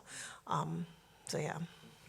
Something that some of us learned tonight, right, that not all of us knew, is that the Schomburg has the diaries. You have the everything else. Well, not everything else. A lot of other things. We have a lot of other things, but Fuller is represented in many places. Yes, yes. Schomburg, we have diaries, we have correspondence, we do have artwork, but don't want to steal Tammy's thunder. So she'll talk more about that tomorrow. My question was going to be, what can be done between institutions? If you know that you have this portion of a collection, you have another institution has another portion, that may take us back to this idea of organizing. You know, what do you do? Can you collaborate? Are you rivals? Are you... You know, I am going to flip the script on that question because, of course, institutionally we can collaborate. But my question is, what can you do, right? What can those who are interested, who become interested in Fuller's legacy do by knowing where the material is? What interesting questions can you come up with? What ways can you explore our collections that could bring this legacy, this story more to life? Because of course, I mean, yes, the answer is yes. The answer is why not? The answer is why haven't we done so yet? Correct. Right? But I think it's bigger than just the two of us sitting here or the two institutions sitting here because Fuller's life and her contributions are bigger than that, and it deserves a much wider community of study and engagement. Thank you, Crystal. Jessica, the Schomburg has spoken. Danforth Art Museum has to respond now. I mean, I agree with Crystal completely.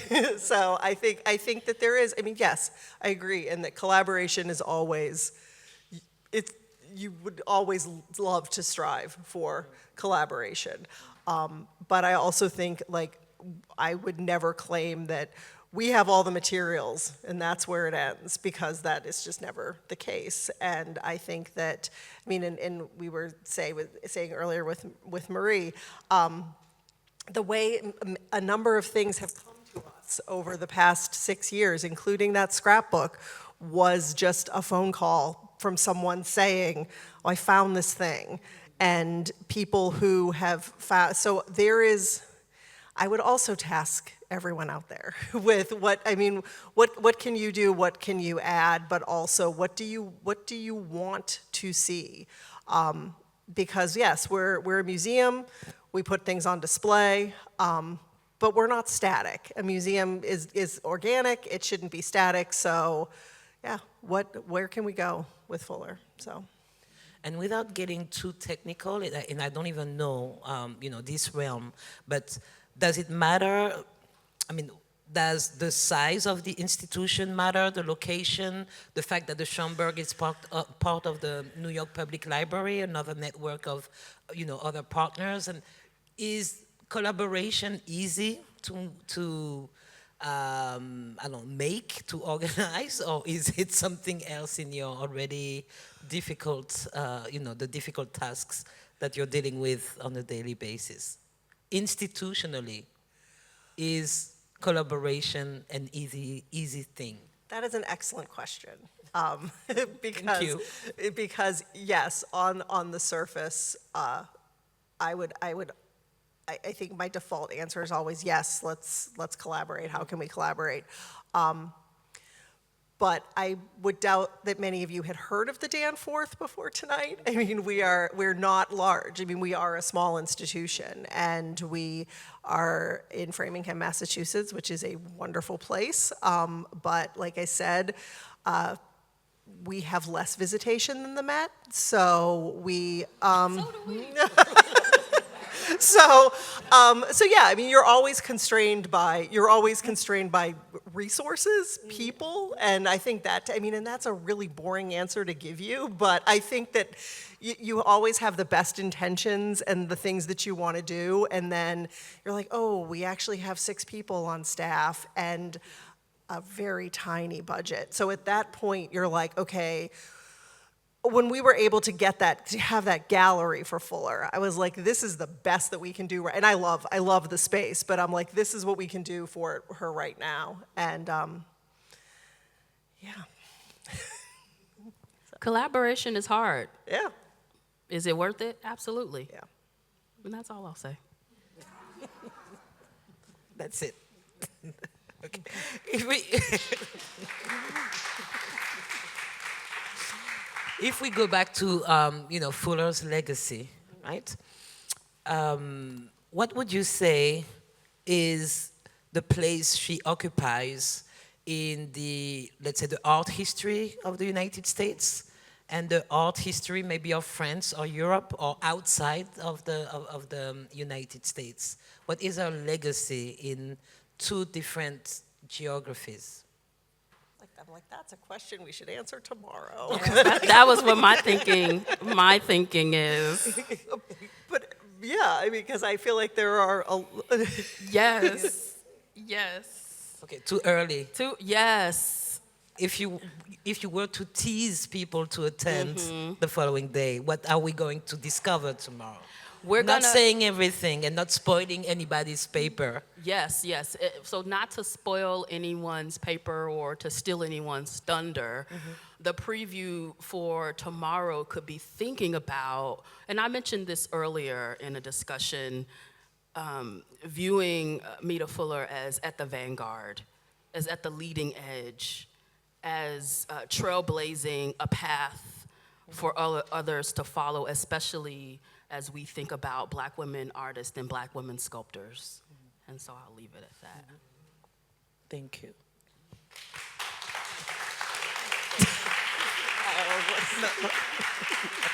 Okay.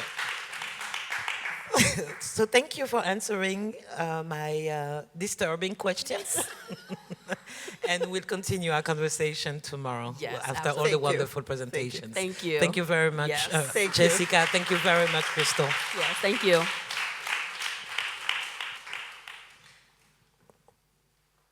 So we now invite David Fuller, who is right there waiting.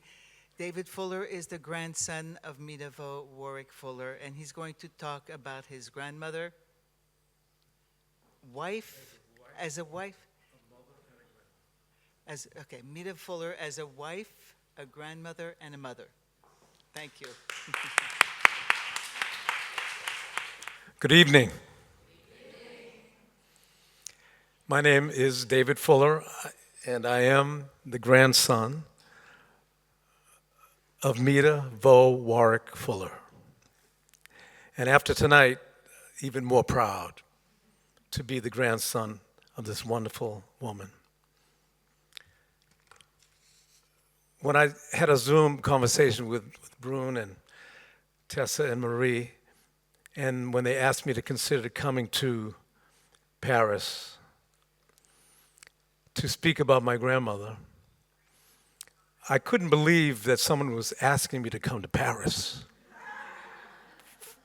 So with the support of my wonderful wife, Robin, and my 3 children, and my family members and friends, they pushed me forward and they said, "You've got to go. If for nothing else, you can eat the bread."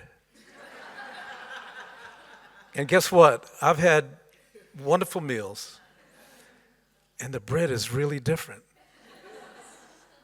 And then I noticed people walking up and down the street with baskets of bread. You know what I'm talking about. They asked me to talk about my grandmother,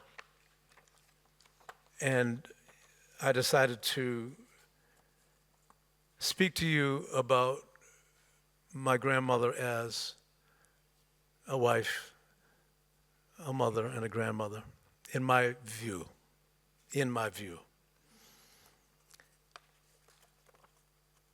I looked at some information we had about my grandmother and my grandfather, and I found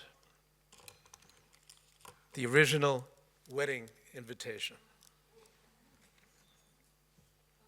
This is from Mrs. Emma Warrick. Requests the honor of your presence at the marriage of her daughter, Mita Vaux, to Dr. Solomon Carter Fuller. on Tuesday, February the 9th, 1909, at 6 o'clock at the St. Thomas P.E. Church in Philadelphia. So when I saw that, it led right into my talk tonight to you. You've heard a lot about what she did as an artist, unbelievable. And you'll hear a lot more tomorrow.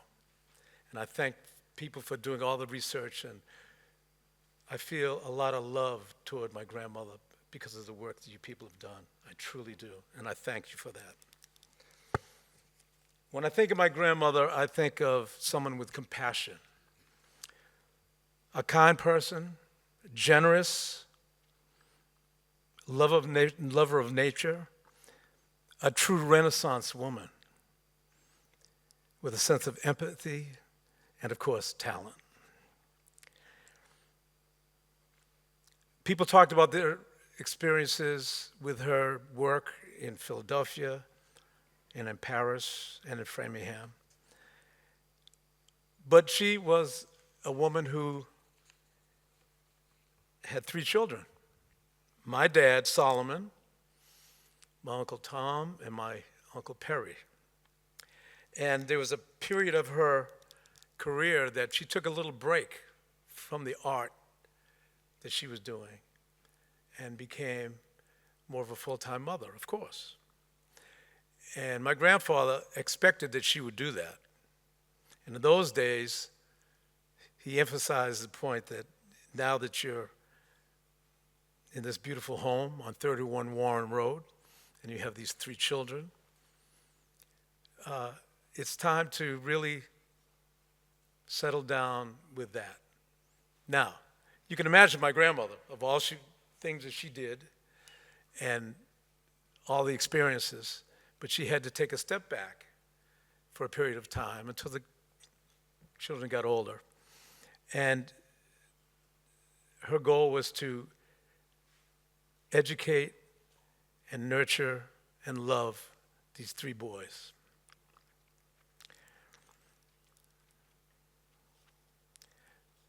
But there was discrimination and racism that followed my grandparents throughout their lives in Framingham. As a matter of fact, when they built the house in 1909, or shortly afterwards, they built the house. After that, a member of the local town government was asked by people in the neighborhood who were white to encourage them to move to another section of Framingham. Now, they had already built the house.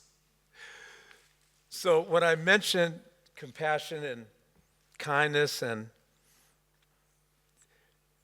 generosity and empathy, these were examples that were taught to us about how they reacted to this type of thing. So the man came to the house, knocked on the door, and he walked in and said, I'm representing people in this community who feel that this is not really a good thing for you people to live here, but we can offer you some land in another section of Framingham. So my grandmother came out, and in those days, you see some of the pictures of the dress that they had, flowing dress, with their hair all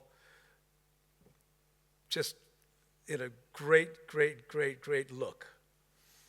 And in those days, the men wore ties all the time. They were dressed to the hilt. So they greeted this man and asked him to have a seat. And as a former educator for many years myself, I would always tell my students, especially when there was a discipline problem, to have a seat. Because when kids wanted to articulate exactly what had happened, they used gesticulations and body movements to get their point across. But when I asked them to have a seat, they couldn't really move as well. So I had them where I really wanted them. And guess what? My grandparents had this person where they wanted him. Have a seat. And then they commenced to giving him some refreshments. So my grandmother came out with a china set of tea and crumpets in a tray and brought it over to the man. Now you can imagine what he was thinking, because the picture he was given was totally different. Then he looked around the living room at 31 Warren Road and saw the artwork that she did, which was inlet, I guess that's what you say, into the wall, you know, inserted in. There's a term for that, but that piece was there, and all of this other artwork that she'd done, which we've seen and we'll see tomorrow, and it's at the Danforth everywhere. Wonderful, wonderful works. And the man said, wow, these are wonderful pieces of art. Who did this? And my grandmother said, I'm an artist. I did that. So once again, you can imagine how this man felt. And they commenced to giving him their background, because he asked them, said, who are you people? And my grandfather said, well, I'm a psychiatrist, graduate of Boston University. And my grandmother, being humble, she always was humble, didn't go into the Paris experience of Rodin. She said, I was trained in Philadelphia and in Paris, but I'm an artist. And they had a wonderful conversation about why they felt at home at 31 Warren Road. Not why they should stay, but what their experience was, and then when they were raising their children. So the man said, look, it's been a wonderful visit with you, and I think that I've seen enough. And the story has it, and these are stories from my dad, Solomon, that he went back and said to the people in the community, I don't know if you guys belong here, but these people belong here. I have never had an experience in my life. And you know what he was saying. He saw two African-American Renaissance people that had done all this wonderful work and had all the, you know, accolades and awards and all this. And he was impressed.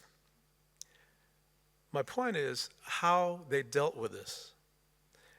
And a lot of times when you're put in a situation where it starts negative, you can make a positive out of that.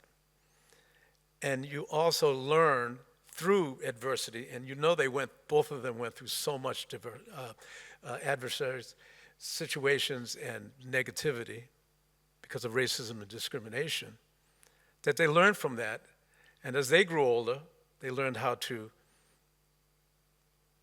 give to people a sense of humbleness and give to people compassion and show people that despite that obstacle, good things can happen. And that's what they passed down to us. Now, she had another story about the studio, and I really appreciate the Danforth Museum depiction of that room, because later on, when she didn't have her art studio there, my brothers and I would play hockey and do sports things and run around and beat each other up in that room. And I never knew that was where her studio was. But let me tell you about the studio that she had built. Every Sunday, my grandmother and grandfather would walk hand in hand down Warren Road, and there was a pond called Larned's Pond, not too far from 31. And they would do a Sunday walk up and back. I don't know how my grandmother did it, but one day as they walked down the street, my father glanced over and said, wow, that's a beautiful home. I didn't really notice that, but it seems to be a very, as my father said, he said, well-structured home. And my grandmother said, well, Solomon, this is my new studio. So my grandmother I don't know how, although the prices were much cheaper then, but I don't know how she did it. But under his nose, and in those days, you didn't really go under your husband's nose, but she did it. So she could have her students go to that home, and she had so many students that were blessed to have her as a teacher. And she pulled that off. So that talked about her generosity and her compassion, but also her talent to pull something, pull something under her husband. That was amazing. Now, as a mother, she continued to instill a work effort into her children, my dad and my uncles. She demanded the best from her children as well as the school system. And I have letters that she wrote to the school system. And in those days, once again, it was difficult to, as an African-American woman, to protest anything, but then not my grandmother. She would write letters saying, well, my son received a minus for this report, but I read the report and he deserved a C. So you need to really teach my children to do the best work, because this is not the best work. You know, you can imagine my grandparents being the people they were, so intelligent and so worldly. They knew what they were talking about. Maybe the teachers didn't, but at any rate. I said, Dad, you got an A minus. I mean, if I got an A minus, you would have had a parade in downtown Framingham for me. And I'm sure, she says, yeah. He told me, he said, I was disappointed because she was disappointed that when I started speaking, she said, you possibly couldn't have done that work because you don't sound like you're articulate enough, but yet you got an A minus. So I'm going to call this teacher. That's not how it usually works, but that's what my grandmother did. She demanded the best. And she tutored her children in the arts, languages, reading, writing, as well as math. But she also helped her children and the grandchildren embrace nature. And she would take us birding. My father did the same thing. So she would say to my siblings and myself, you know, let's walk into the woods and listen to the birds. Okay. So we would walk in there, and she could identify all of these birds by sight and what they sounded like. And she said, embrace nature, because this is what God has given all of us, the ability to hear, not just see, but hear nature. And let's start with the birds. And she loved gardening, and she was a true nature lover. As a grandmother, here we go. She inherited 6 children. When I say that, it's almost like one day she woke up and said, okay, my brother John, my sister Pat, my brother Vic, my brother Mark, my brother Robert, and David, 6 kids, ranging in age from preteens to teens. And you know what preteens and teens do. They usually get in trouble, especially, you know, myself and a couple of my other brothers. So now she had these grandchildren. And although she was a wonderful artist and always working in her room, she still had the responsibility to cook evening meals, because my parents worked, but not successfully.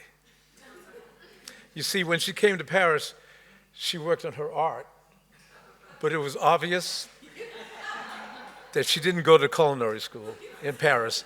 And after the meals that I've had since I've been here, and embracing the wonderful food that you guys have allowed me to eat, I know firsthand that my grandmother never took culinary classes while in Paris.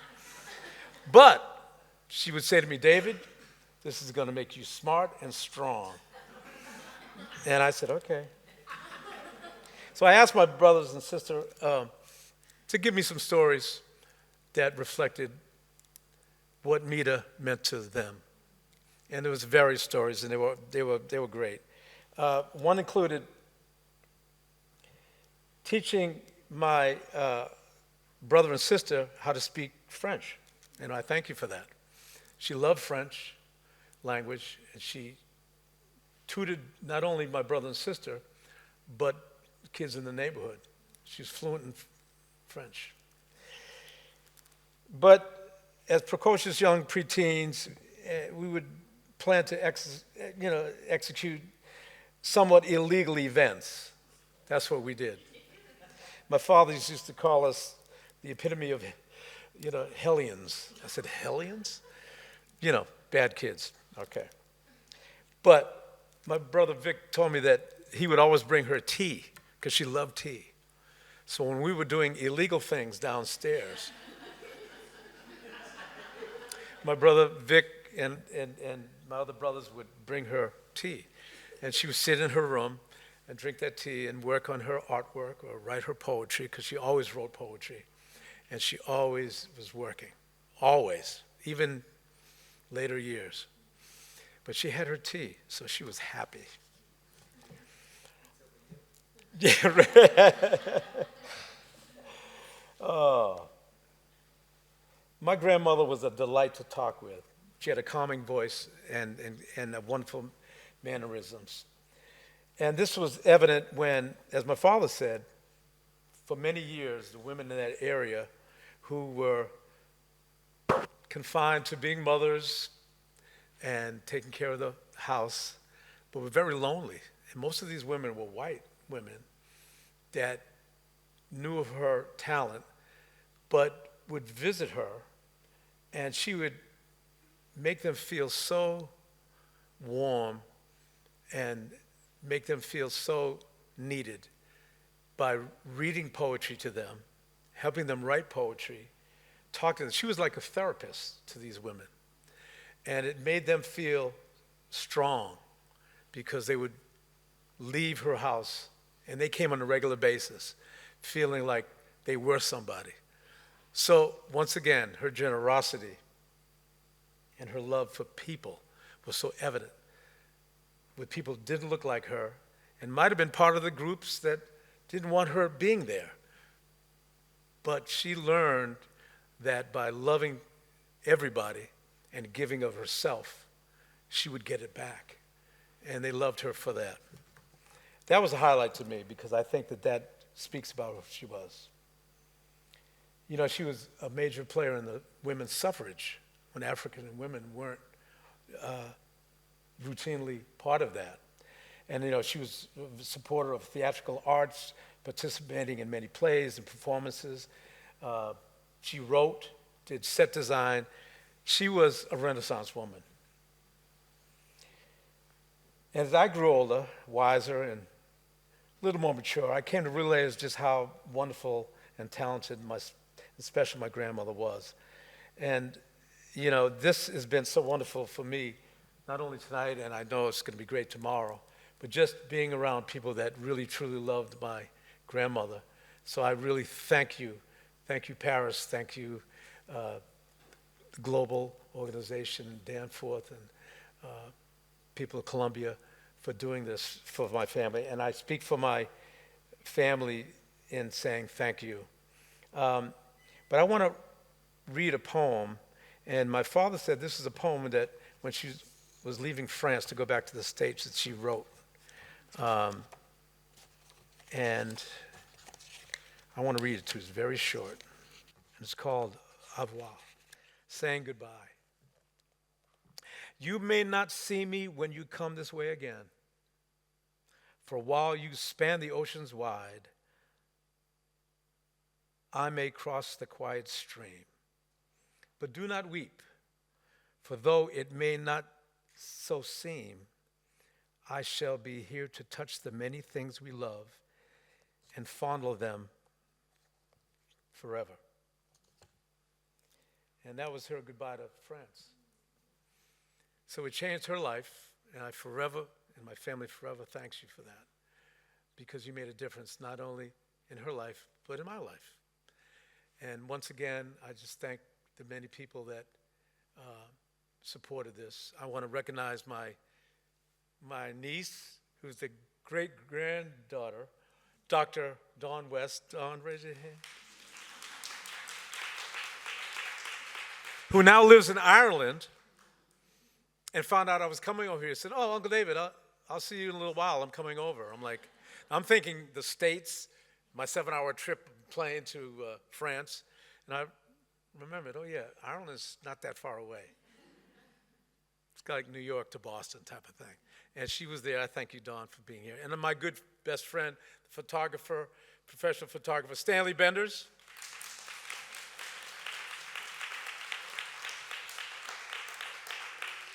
And I pass on, once again, thank you from the people in my family. I thank Joanne and Rachel from Danforth, which I've known many, many years. And I know it's going to be a wonderful day tomorrow. So that's a little bit about my grandmother. And I thank you for listening. God bless you.